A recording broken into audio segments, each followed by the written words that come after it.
Bom, vamos lá então, dar início a mais um Lean Month, mais um dia de evento, né? Nós aqui que já percorremos mais de 50% do nosso evento, com bastante informação interessante, teve muita interação do pessoal que está aqui interagindo com a gente no chat em todos os dias. Então, eu queria começar agradecendo a todo mundo que está aqui com a gente, que tem participado dos eventos, que tem interagido com a gente aqui nas redes sociais, no nosso chat. A gente faz esse evento para vocês. Eu sempre gosto de lembrar que o Lean Month é um evento que nós aqui da FF temos muito carinho por ele, justamente porque ele nos proporciona esses momentos de troca de informação, de interação com vocês. Então, eu queria deixar aqui o meu agradecimento por ter vocês aqui com a gente em mais um dia.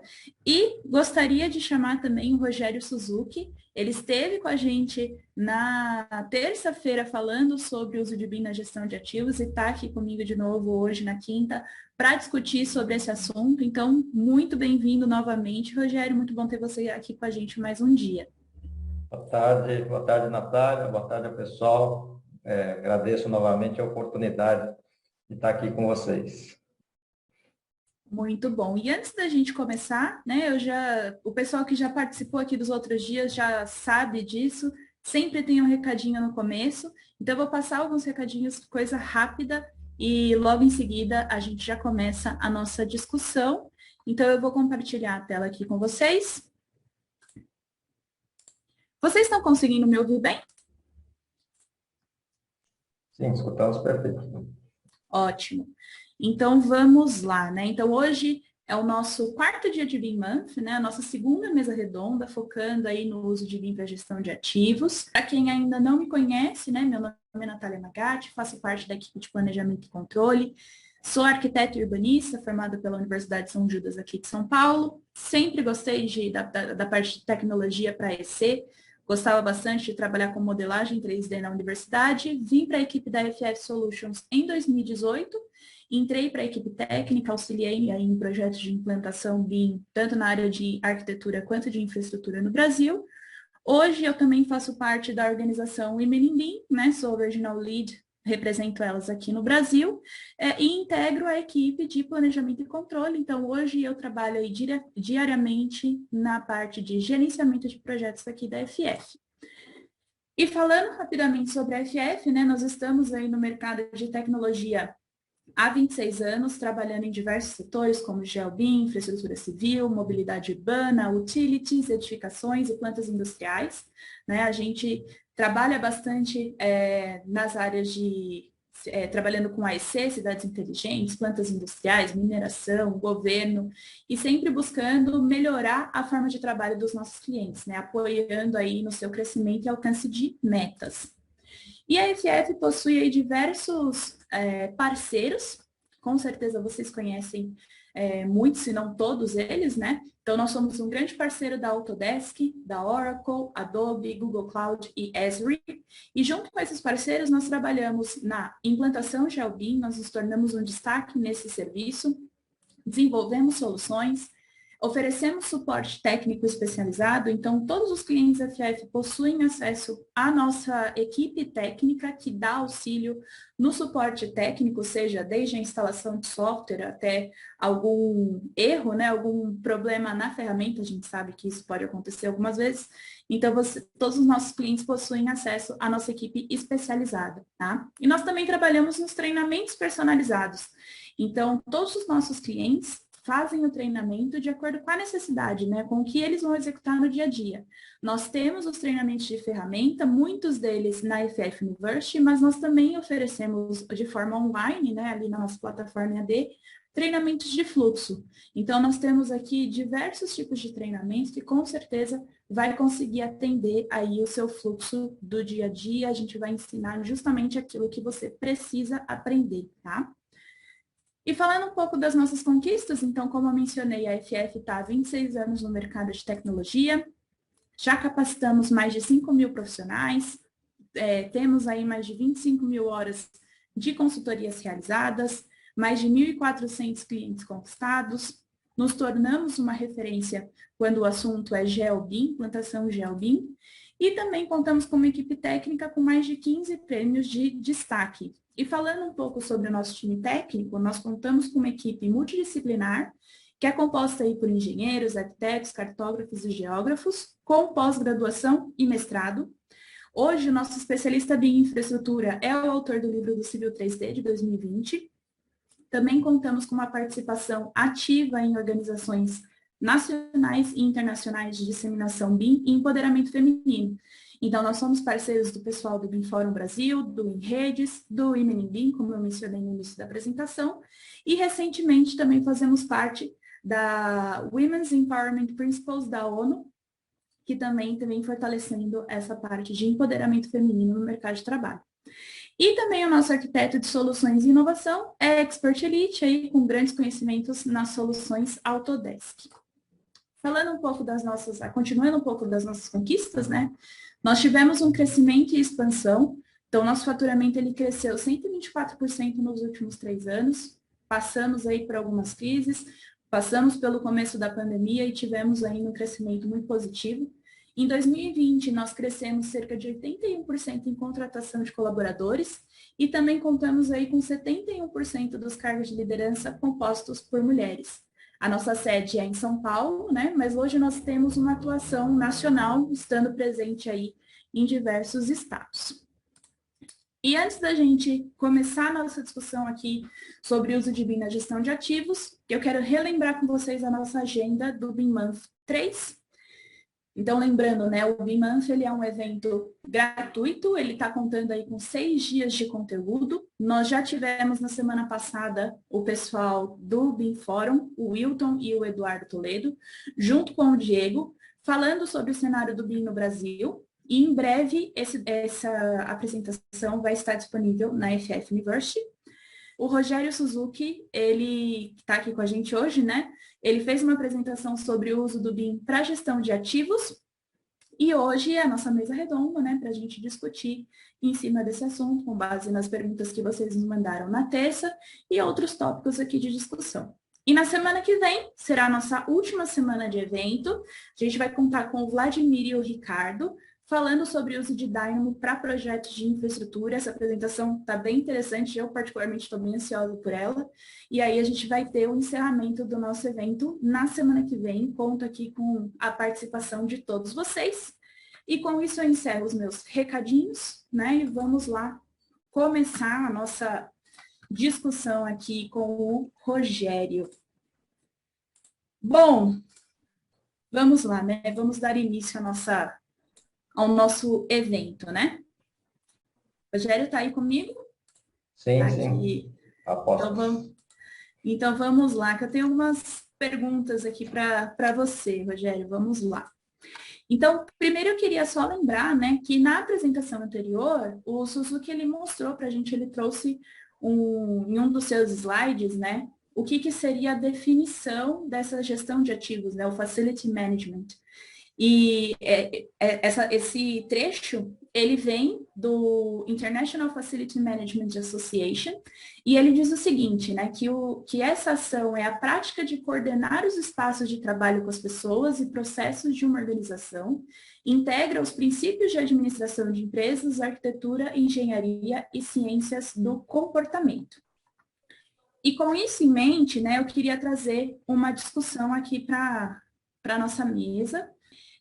Suzuki, eu vejo que ainda há muitas dúvidas quando a gente fala de BIM para gestão de ativos, né? Então, uma parte, porque as pessoas ainda não conhecem o BIM a fundo e ainda pensam que é apenas um software X, ou se você modela de forma YZ, e que ainda estão muito presos nesse modelo e na ferramenta, né?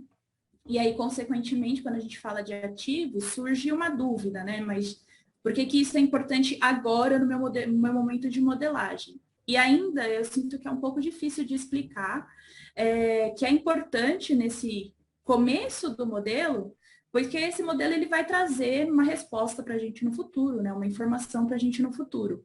E que vai resultar em benefícios, como que você mostrou na terça-feira, né? Redução de custo, aumento de produtividade, etc. Então, eu queria ouvir um pouquinho de você, como que você enxerga essa questão, né? A gente pode usar BIM para gestão de ativos considerando uma maturidade BIM baixa? Como que você analisa esse ponto?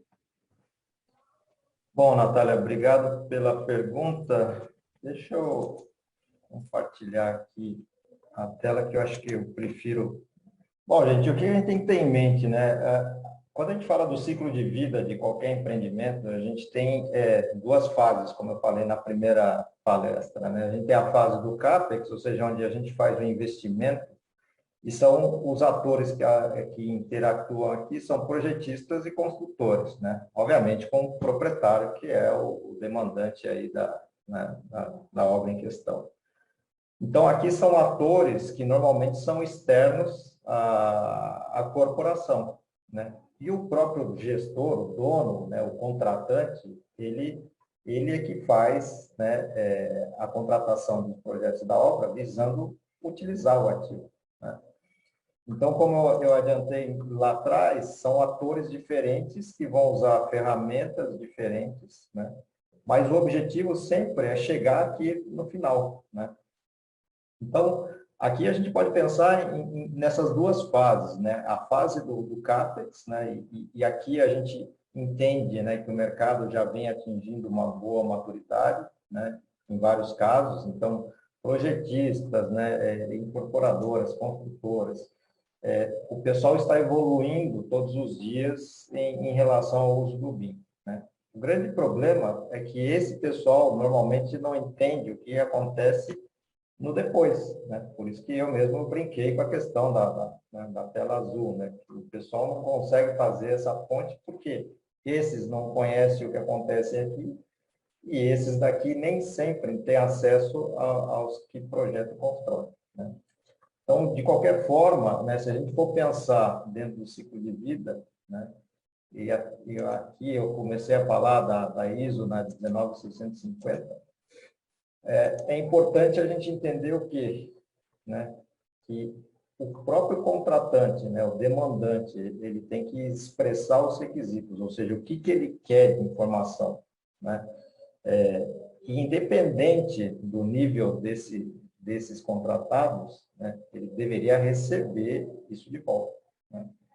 O grande problema é que nem sempre ele mesmo possui maturidade de BIM também, né? Então, isso é um grande dificultador, né? Mas, de qualquer forma, o primeiro passo que a gente tem que ter, independente de qualquer uso do BIM que a gente vai fazer, a gente tem que definir o propósito, né? Então, o propósito da modelagem. Quero fazer uma modelagem orientada à extração de quantitativos, à gestão dos ativos, a fazer detecção de interferências, né? Então, esse é o primeiro ponto. Depois, nós temos que ver se a gente tem prazo, né? A gente tem tempo, né? E quanto tempo nós temos para desenvolver, né, um modelo para atender ao propósito. Definir responsabilidades, quem faz o quê, né? Então, guia de diretrizes, né, formalizar isso numa matriz de responsabilidade, modelagem, e, finalmente, entender quais parâmetros que a gente coloca dentro do objeto, né? E, de preferência, se for seguir a risca a 19650, colocando toda essa informação dentro de um CDE, né, ao longo de toda essa jornada. Então, o mais importante, ao meu ver, realmente né, desenvolver um ambiente, né, onde a gente tenha realmente uma definição da jornada de informação, que ela parte sempre do dono, né, do dono do ativo, né? E realmente ele passa também pela contratação de empresas que consigam dar essas respostas, né? Para depois ele finalmente chegar a ter um ativo que realmente contém a informação que ele quer, né?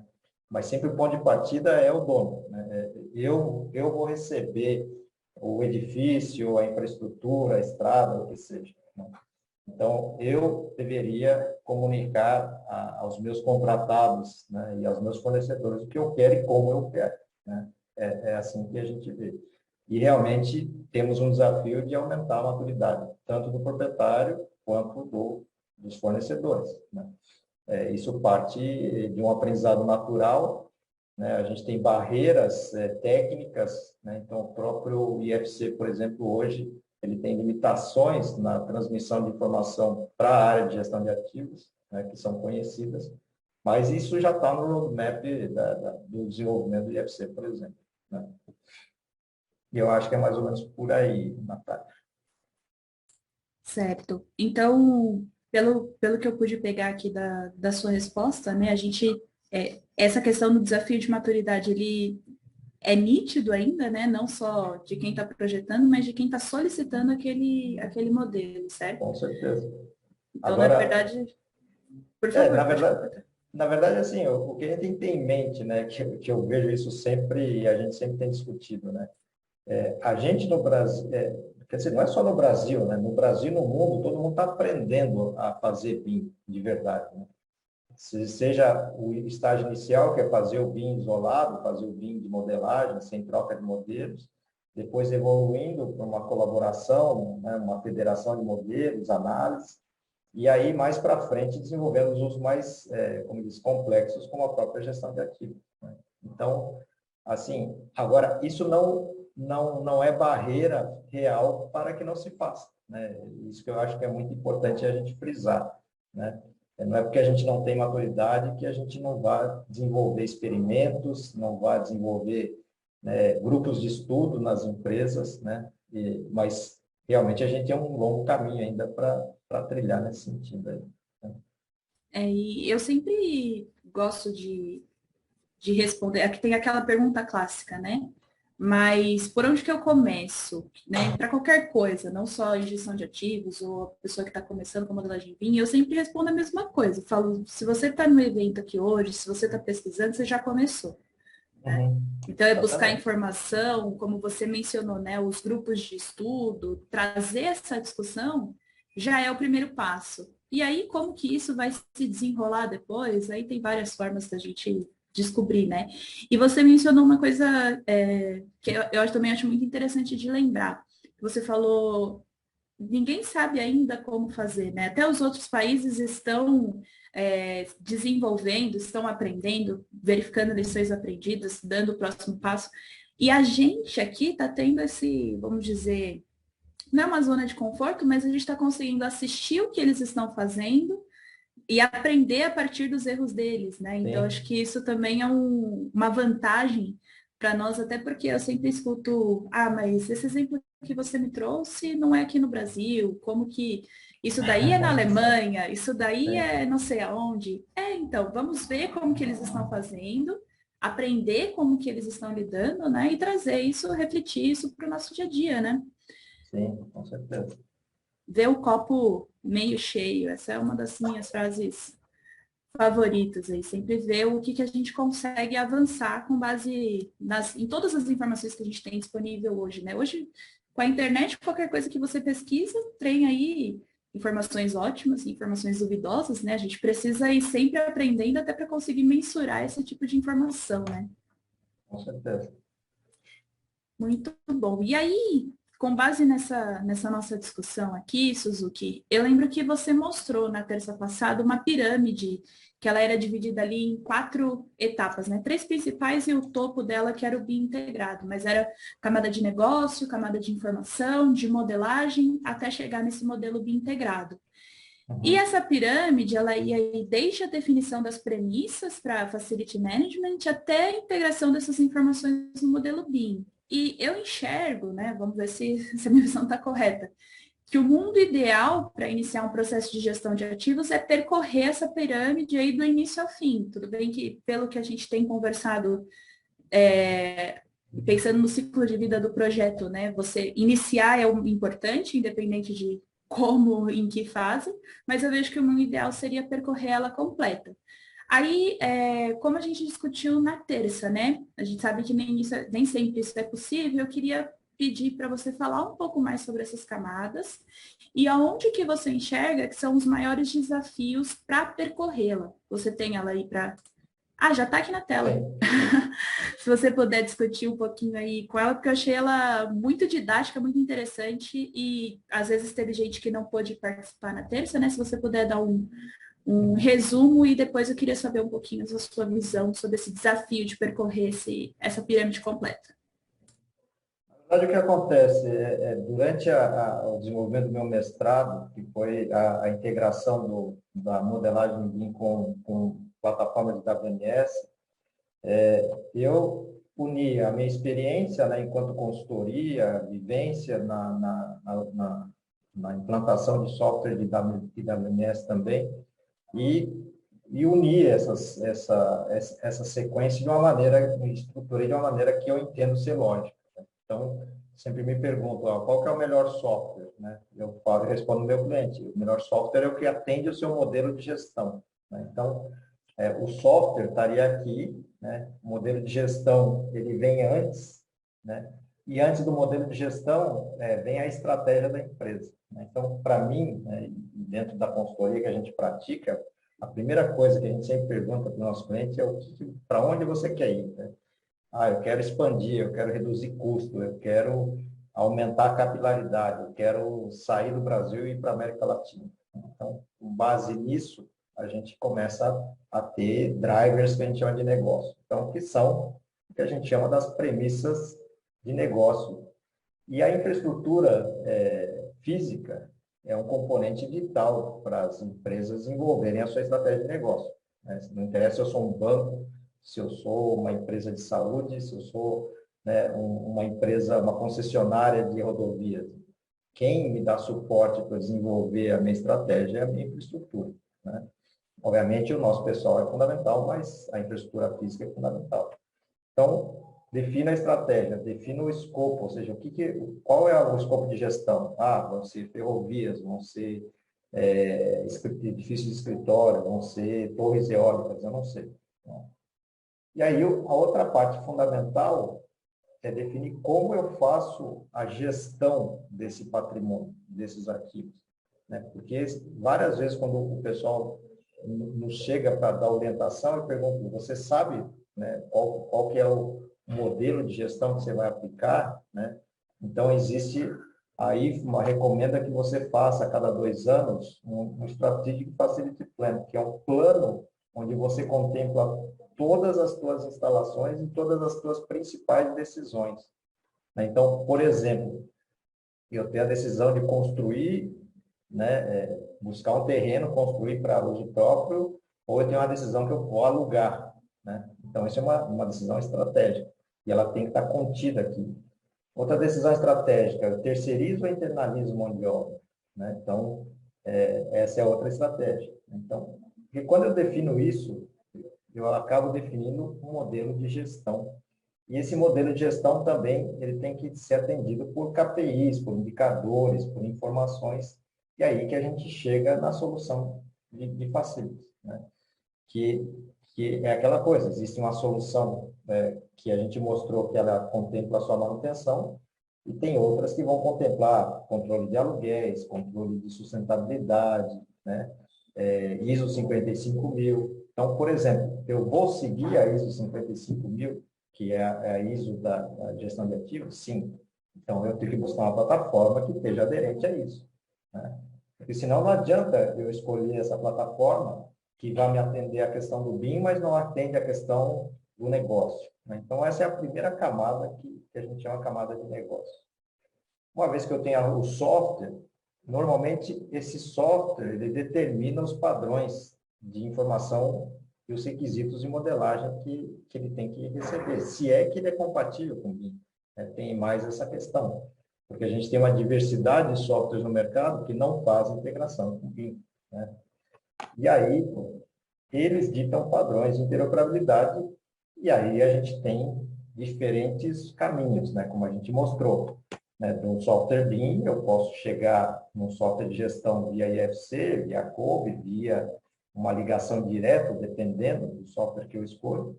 Né?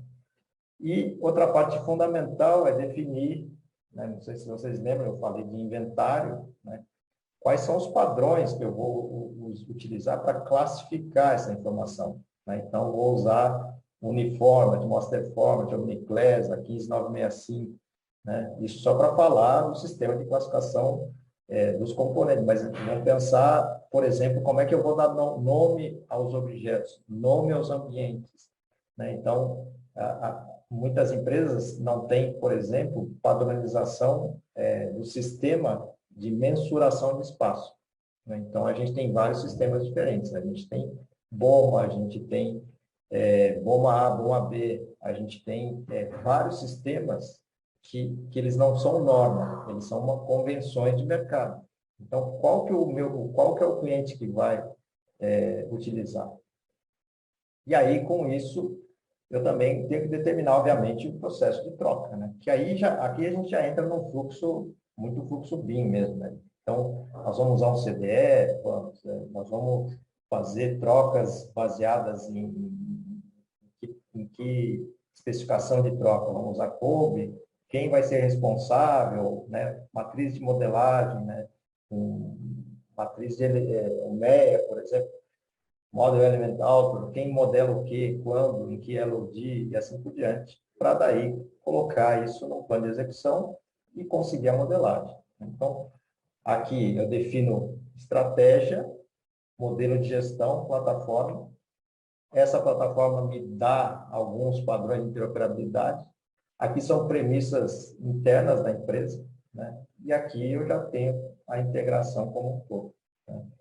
Então, se a gente for pensar também do ponto de vista que a gente tem distintos modelos, né, desenvolvidos ao longo do tempo, essa estratégia deveria contemplar isso, né? Então, modelos de projeto, modelos de construção, modelos de as-built, e aqui tem não sei se vocês lembram, eu falei bastante da questão, né, do as-built, que é um capítulo à parte, né? Então, definir qual informação eu vou coletar da realidade, como eu vou coletar, qual informação eu vou colocar em cada elemento, né?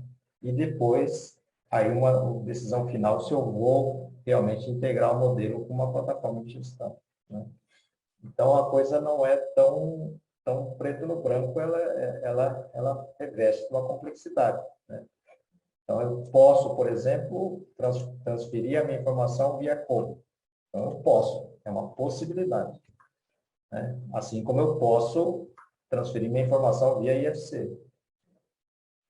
E eu posso fazer uma conexão direta, banco a banco, software de modelagem autoral e software de gestão. Então, não tem certo ou errado. Nós temos diversas plataformas de mercado, cada uma com as suas peculiaridades, e elas são muito diferentes, né? Então, isso aqui é um slide que a gente reuniu algumas plataformas, não são todas, mas se você for olhar a característica de cada uma, é totalmente diferente em termos da potencialidade, do que ela pode fazer, né? Então, é por isso que a gente tem que seguir esse caminho das pedras para não ir direto na plataforma e depois descobrir que ela não atende ao modelo de gestão, né? Então, eu posso escolher um CMMS e aí dentro do meu plano estratégico eu não vou atender, porque o CMMS ele não me atende questões, por exemplo, de aluguéis, de custos, toda a parte, por exemplo, de sustentabilidade, né? Que é um componente hoje muito importante aí na gestão das empresas. Muito perfeito, Rogério. Muito obrigada até por passar agora por aquela pirâmide, né, de uma forma, por cada tópico dela, porque a gente vê que, trazendo um pouco da minha pergunta inicial, né, o mundo ideal seria percorrer realmente por todos aqueles quadradinhos, né, e ver desde o início as informações que vão precisar estar dentro do nosso modelo, né? Muito, muito interessante. E continuando ainda nessa pirâmide, né? Quando você chegar no topo, a gente tem um modelo bem integrado, ali com as informações necessárias para a parte de gestão de ativos. Mas como que eu escolho essa ferramenta ideal para gestão, né? Quais você diria que são os principais critérios para se escolher uma ferramenta de gestão de ativos integrada ao BIM, principalmente, né? Tá, deixa eu, assim, só para deixar claro, né? Aqui são níveis de plataformas diferentes. Isso aqui é uma plataforma de desktop Office que é o quê? Um Office 365, um Excel, né? Um banco de dados como o Access da vida ou um banco, um Oracle, por exemplo, né? E ERPs, ou seja, essas são ferramentas que, apesar de não serem desenhadas para gestão de ativos, elas são usadas, né? Então, eu brinco que o software de gestão mais utilizado no mundo é o Excel. E é uma grande verdade. Isso, se entrar em qualquer empresa, todas as empresas têm Excel de tudo, né? Excel de salas, Excel de máquinas, Excel de extintores e assim por diante. Depois desse nível, a gente entra em softwares que fazem só a manutenção, né? Então, qual que é o problema desse software? Que ele só olha para um aspecto da gestão de ativos, que é fazer funcionar, né? E é programar questão de corretiva e preventiva, né? Então, eu tenho um olhar especificamente muito restrito dentro do meu foco daquilo que eu tenho que fazer, né? Então, só para refrescar a memória, a manutenção é isso aqui. E a gestão como um todo é tudo isso aqui, né? Então, se eu escolho um software só para atender isso, né, muito provavelmente eu vou manter, né, aquela condição que eu expliquei lá na palestra, que é manter um ciclo de informação. Porque se a cada necessidade eu escolho um software separado, não um software integrado, né, eu vou criando ilhas de informação, né, que são terríveis. Porque, por exemplo, eu vou lá no meu modelo BIM e eu altero o nome de uma sala, né?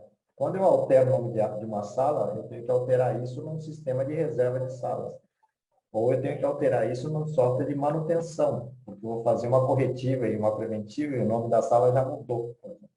Então, é nesse sentido que quando a gente vai escolher a plataforma, a gente tem que entender até onde que o cliente quer fazer de gestão, né?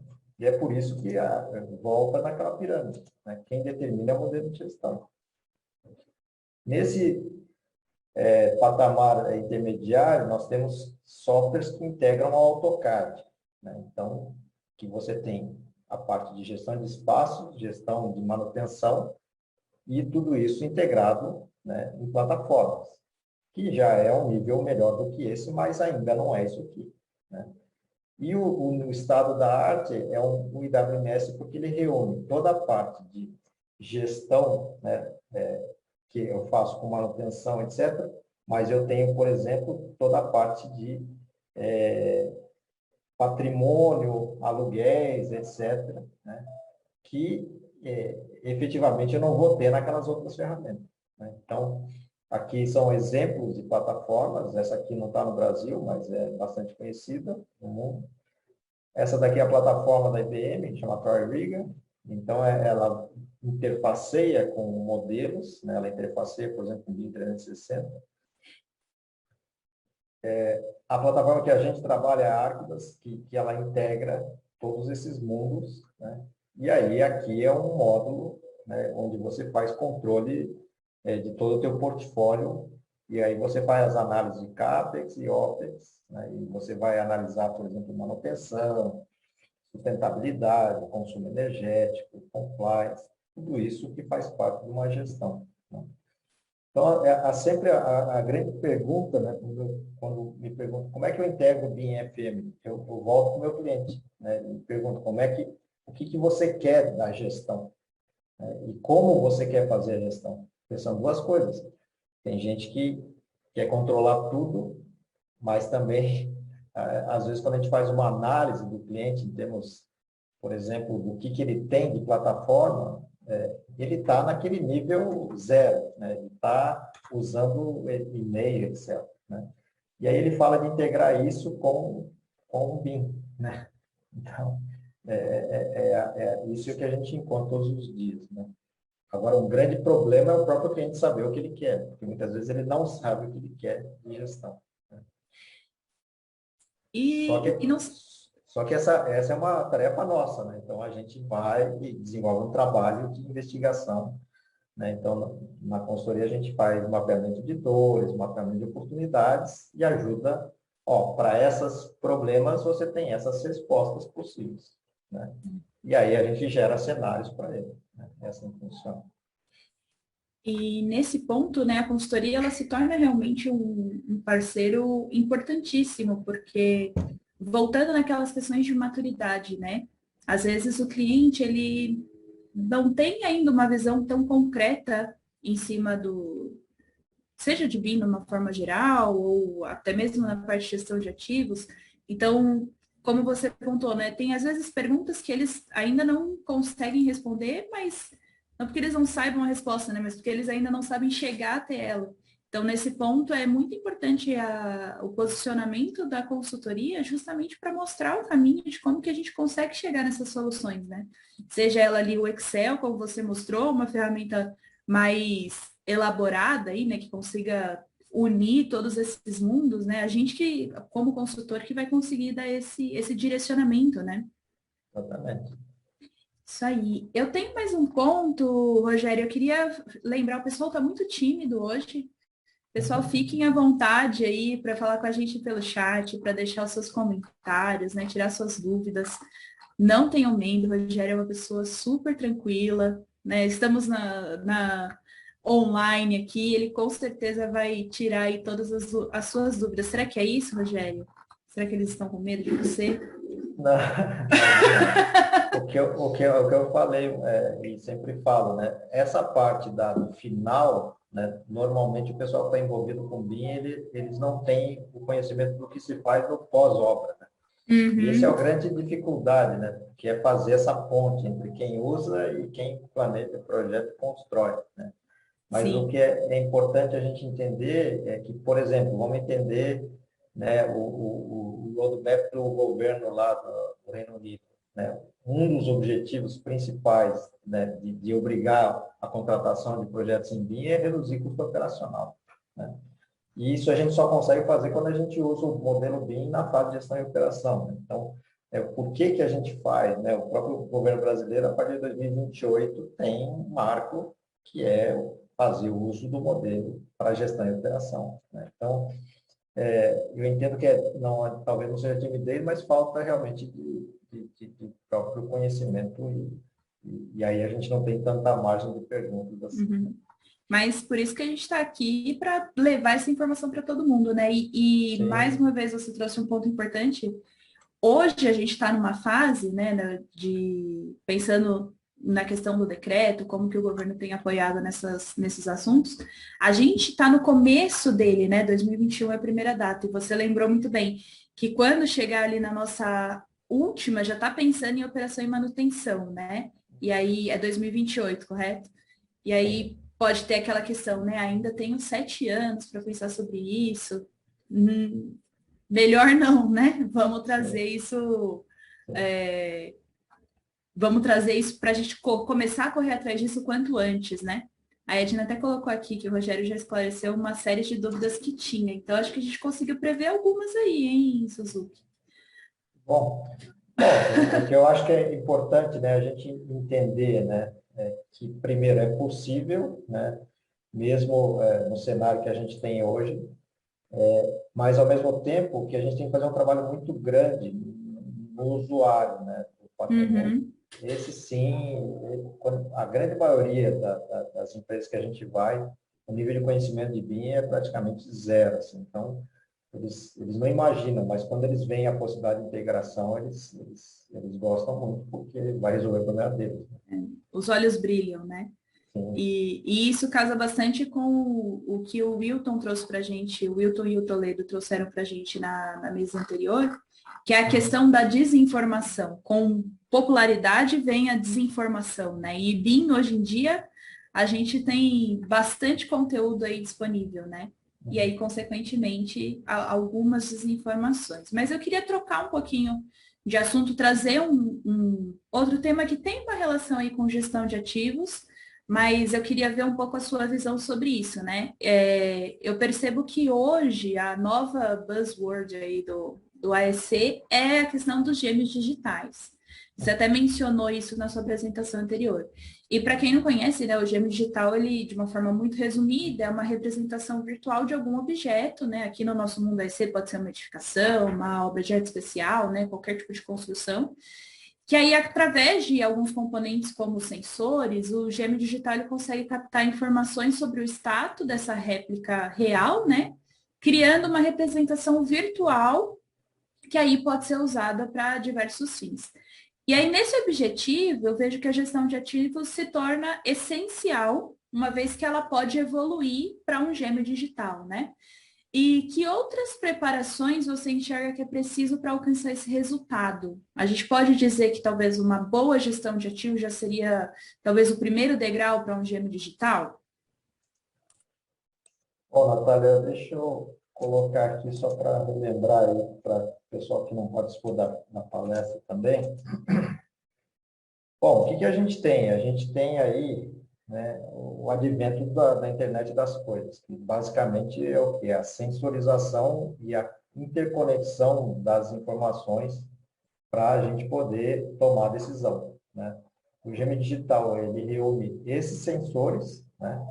Também com a questão do software de gestão, então não adianta eu sensorizar se eu não passo nada com a informação, né? Então, e a presença de um software de gestão que tome decisões é fundamental, né? E aí entram possibilidades, por exemplo, como inteligência artificial, né? Por isso que aqui até aqui a imagem do Watson IoT, ou seja, que é uma plataforma de inteligência artificial da própria IBM, por exemplo, né? Fora isso, nós temos o próprio BIM, que ele faz a parte, né, da geometria, né? Ou seja, a gente conecta conceitos diferentes que, obviamente, eles existem, mas não estão integrados, né?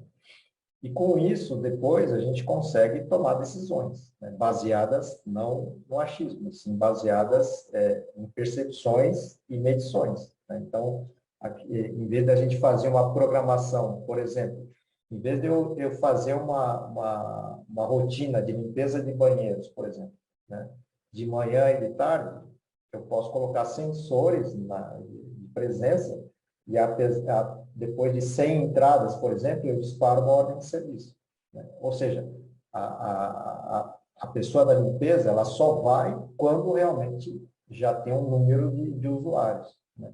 E não é aquela coisa rotineira que a gente faz todos os dias, tais horas, porque isso não funciona. Eu posso ter um dia que eu tenho um evento, por exemplo, no meu prédio, e eu vou ter um ciclo muito maior, né? Então, se você for pensar pelo universo de equipamentos que você tem, espaços, né, tudo que você tem a conservar, esse conceito vai fazer muito sentido, né? E é com isso que a gente vai realmente economizar. Então, outra questão do GEM digital, né, é a questão, por exemplo, de você poder fazer a gestão do consumo, né? Se eu faço a gestão do consumo em tempo real, eu não espero até o final do mês para chegar a conta e eu levar um susto, né? Eu já começo a fazer o que a gente chama de uma gestão baseada em indicadores, né? Se eu vejo que a minha curva de consumo está aumentando, eu já mando uma equipe para ver, né, se eu estou com falha de equipamento, né? Então, um equipamento com pouca manutenção, ele consome mais energia, né? Então, esse é um primeiro item, né? Se eu não tenho uma fuga de corrente, por exemplo, né? Então, assim, é um modelo que vai prescindir o quê? Que a gente tenha a integração, né? A inteligência, mas vai prescindir que a gente tenha profissionais capazes de fazer tudo isso, né? Então, um profissional que cuide da informação é fundamental, né? Da plataforma, profissionais que cuidem do modelo BIM, profissionais que cuidem da sensorização, façam a integração de todos esses mundos, né? Então, isso, com certeza, é o próximo passo, né? Então, com certeza, não é uma moda, né? A gente mesmo eu tive até com a Edna lá em Las Vegas, em 2019, e no próprio evento da Autodesk tinha lá 3 ou 4 expositores mostrando gêmeos digitais, né, de aeroportos, etc. Então, eu tenho muito claro isso, né, que não vai ser uma moda, vai ser realmente uma consequência, uma evolução natural, né, da integração das informações que a gente tem. E nesse ponto, né, como você mencionou, essa questão da internet das coisas, ela se torna essencial, né? A Andrea, ela até colocou aqui no chat, se você poderia falar ou fazer essa relação com IoT e gêmeos digitais, né? Muito do que você tem demonstrado agora para a gente. O uso de IoT, ele se torna essencial junto aí ao modelo BIM para conseguir chegar nesse gêmeo Sim, digital, né? com certeza. Não, aí as coisas fazem sentido, né? E principalmente quando o pessoal começa a falar, por exemplo, de investimentos, né? Então, você lembra que quando eu encerrei, né, o primeiro dia, aquilo que eu falei, né? Se a gente começa a entender, né, que o BIM faz parte, por exemplo, de um caminho que eu não tenho como fugir, que é chegar no meio digital, eu não consigo enxergar nenhuma empresa, né, que tenha, né, uma concessão de saneamento, uma concessão de estradas, uma concessão de aeroporto, uma concessão, né, empresas que têm um volume grande de ativos, né, varejo, né, bancos, etc., saúde, que eles não vão chegar no gênero digital. Eu não consigo enxergar isso, como eles vão ser competitivos sem isso, né? Uma vez que eu tenho esse fim, eu tenho que partir para o começo. Um dos começos é o próprio BIM, né? E é por isso que eu coloquei esse slide aqui. E quando eu encaro, né, o investimento em BIM, né, com esse olhar, e eu estou começando o investimento para chegar lá, ele se torna amplamente justificado, né? Então, ele é um criador de valor, não é um fator de custo, né? Como muita gente fala, não, mas é caro implantar software, é caro treinar, é caro consultoria. Eu falo, gente, é baratíssimo, porque na verdade o que ele vai fazer basicamente preparar a tua empresa para o futuro, né? E, para isso, a gente tem que redesenhar contratos, tem que definir colaboração, tem que definir padrões, ou seja, saber pedir, né? De novo, a gente tem que sempre voltar no saber pedir, né? E isso aqui também faz muito sentido, estabelecer um compromisso de longo prazo, né? Não é um investimento pontual, a gente tem que entender que toda essa mudança, né, ela é gradual, é uma mudança de cultura dentro da empresa, e quando a gente coloca tudo isso ao longo de toda a cadeia de valor, ou seja, do ciclo de vida inteiro, o BIM ele é extremamente barato, né? É assim que eu enxergo. Muito bom, Suzuki. E o Wilton também colocou, o Wilton do BIM Fórum, né, esteve com a gente na semana passada. Ele pediu se você poderia falar um pouco mais sobre os inventários e posterior reutilização das informações em IWMS ou sistemas similares. Algum trabalho real que você tenha participado. Bom, então agradeço a pergunta aí. Bom, inventário, como eu coloquei, gente, ela é a base da tomada de decisão, né? Então, eu não consigo fazer decisões sobre o meu negócio se eu não sei o que eu tenho, né? Então, não sei quantos metros quadrados eu tenho, eu não sei qual é a tipologia de pisos, é piso molhado, piso seco, por exemplo, né? Eu não sei, por exemplo, quantas pessoas estão ocupando, né? E eu também não sei o que tem dentro, em termos de ativos fixos ou móveis. Eu não sei o que eu tenho bens de TI, eu não sei o que eu tenho de ar-condicionado, e assim por diante, iluminação. Então, ele é a base da gestão, né, patrimonial.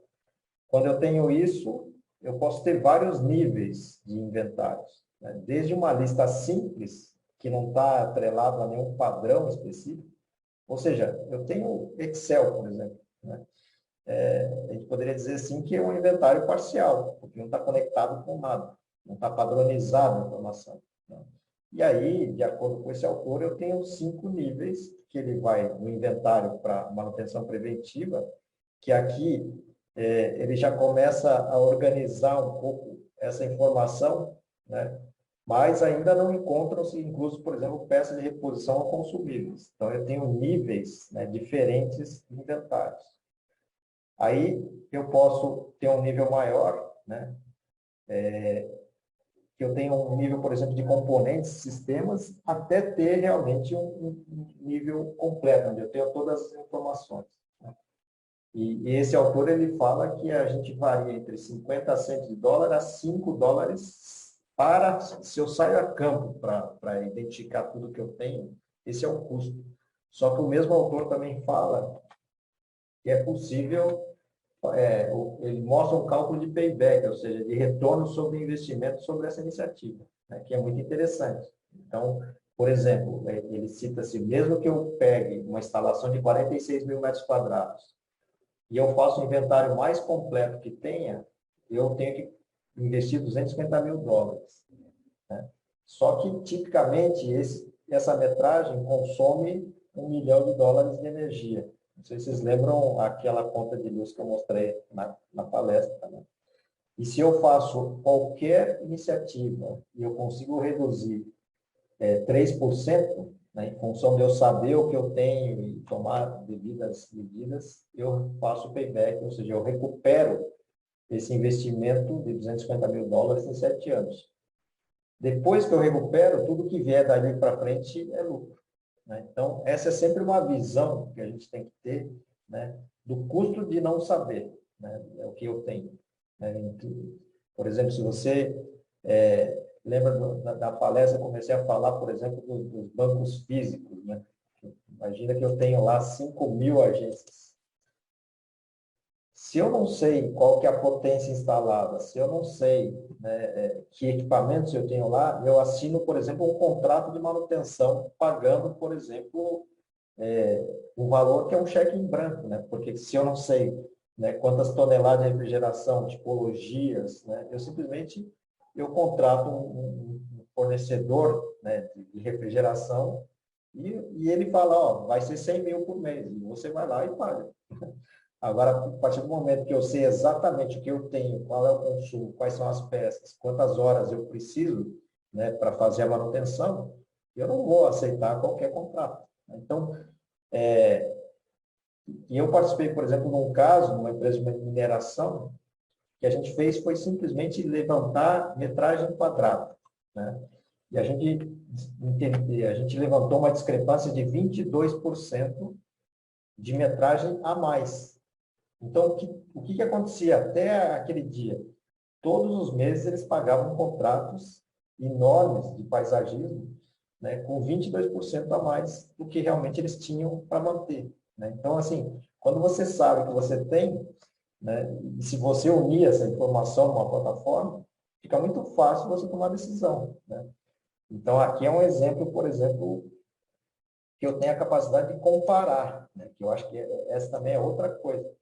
O que eu consumo, né, num site, por exemplo, vamos olhar aqui, custo de manutenção, US$ 1, e aqui eu consumo US$ 1,30. Por que esse é 70 centos de dólar? Né? Então, quando eu começo a fazer, né, tanto inventário, e eu começo a perceber, né, os custos, e eu cruzo as informações, eu consigo tomar decisão. Só que para isso, por exemplo, eu tenho que fazer uma padronização da maneira como eu meço os espaços. Porque se eu medir o espaço de um jeito aqui e outro aqui, eu não tenho como comparar, né? Então, por exemplo, se eu faço consideração de metros quadrados num sistema, né, da OSCRE o outro lugar usa BOMA, eu não consigo comparar A com B, por exemplo, né? Então, é nisso que a gente tem que prestar atenção. Mas, acima de tudo, voltando aí, sem inventário, esquece gestão, esquece otimização, né? Nesse livro do Kelly Júnior, ele tem uma frase que ele fala, a gente só faz gestão sobre aquilo que a gente conhece, né? E é fantástico esse livro, eu recomendo aí, quem puder se aprofundar nesse assunto, né? Esse livro do Kelly Júnior é muito interessante. Perfeito, Rogério. Muito obrigada pelo seu esclarecimento, né? Acho que com isso a gente encerra esse nosso quarto dia de Beam Month. Então, eu quero aproveitar para agradecer todo mundo que ficou aqui com a gente. Mais uma vez, né? Nós fazemos esse tipo de apresentação para vocês, para a gente conseguir levar um pouquinho mais de informação aí, tirar as dúvidas de vocês, um pouco mais de informação relacionada ao que vocês trabalham no dia a dia. E quero também agradecer mais uma vez ao Rogério Suzuki por estar aqui com a gente, por ter aceitado esse nosso convite. Pode ter certeza que a gente vai te chamar para outras apresentações também. Eu gosto sempre de colocar o convidado nessa pergunta, porque está gravado, e aí ele não pode falar não, sabe? Então eu sempre trago essa pergunta aqui no ao vivo. Imagina, a gente é parceiro, conheço a Ellen há muitos anos aí, a Brasília, e a gente está junto nessa jornada aí de disseminar BIM, né, e transformar as empresas. Então, é um prazer estar aqui com vocês. E contem sempre com a gente. Né? Isso aí. E até vou aproveitar que o Wilton está assistindo a gente também, falar que na apresentação dele eu não fiz essa brincadeira do vou te convidar porque está gravando, mas eu vou aproveitar essa agora, tá, Wilton? Pode deixar que a gente vai te chamar aí para outros também, você e o Toledo. Bom, pessoal, muito obrigada. Lembrando que BIM não terminou, tem ainda semana que vem, a gente vai falar de Dynamo para infraestrutura. Então também conta aí com a presença de todos vocês para finalizar esse nosso evento na semana que vem com chave de ouro. Então, muito boa tarde para todos vocês. Rogério, obrigada mais uma vez e nos vemos na próxima. Até mais. Parabéns aí pelo trabalho.